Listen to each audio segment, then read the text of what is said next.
First Baptist Church has embarked on a bold new venture. Our Faces and Places campaign is raising $5 million for missions. $1 million will go to renovate the Family Life Center. Another $1 million will fund new mission projects over the next few years. And $3 million will create an endowment specifically for missions. Future income from the endowment will allow us to continue new mission endeavors and to launch new mission projects that God has for us in the generations ahead. Listen now to some of our church members about their visions for missions and the endowment of our Faces and Places missions campaign. The Bible is truly about a vision, God's vision for His kingdom to come, the kingdom of God, and we want to be a part of that. And also it's important for a church to have a vision. It says, where there is no vision, the people perish. And so we have a vision that moves us out beyond ourselves. It's not about coming to church anymore. It's about going out in the world and being the church. It's not about coming to soak in, but how we might empty ourselves out. Because you see, God is a missional God. It says in Corinthians that He gave us the ministry of reconciliation. That was His ministry, as He reconciled us. And so that's what we do to take that love to a broken and hurting world. We want everyone in our church to find their passion.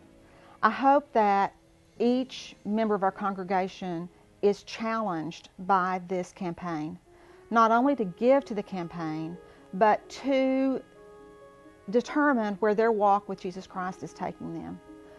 Maybe it's taking them to a medical clinic in Mexico or to a kindergarten in Macedonia. But we want them to not only give, but to pray and to go. And this is the kind of mission that's just been exploding in our church. As people have gone to Mexico and to Guatemala, they'll be taking shoes for orphan souls to Egypt. The youth have a trip to Boston in the Northeast. There'll be a mission trip in the future to Dominican Republic. And the exciting part of it is that it's not just giving our money so that things go on in our building or so that missionaries go out, but we are actively engaged.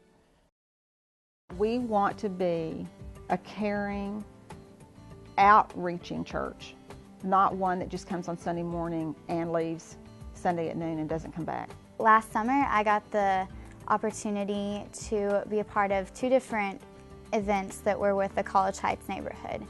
And it's sort of a rough neighborhood, and we walked the streets and we picked up trash and we met people and we talked to people, and we just really wanted people to know that we were a caring community and that we cared about their lives.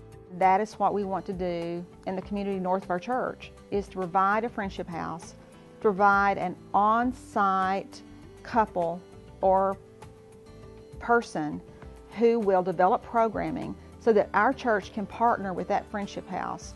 Where community ministers live next door to folks, sharing the gospel of Jesus Christ, mentoring and shaping lives. One of the great resources we have is our academic resources at Hardin-Simmons, as well as teachers and others that can go to areas and help them learn to educate themselves. That we go and it's like loaves and fishes.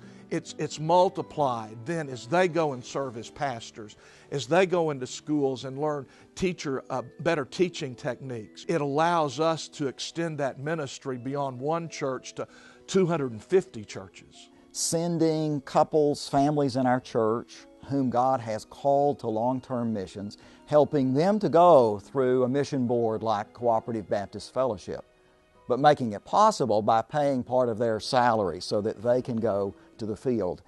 When I was quite young, my mother had said that if we don't take the gospel to the whole world, we are going to regret it.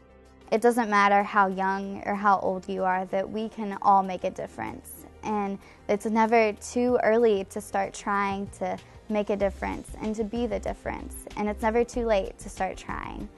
That's what this missions campaign is about. Discovering where God is calling us, finding the passion of serving other people.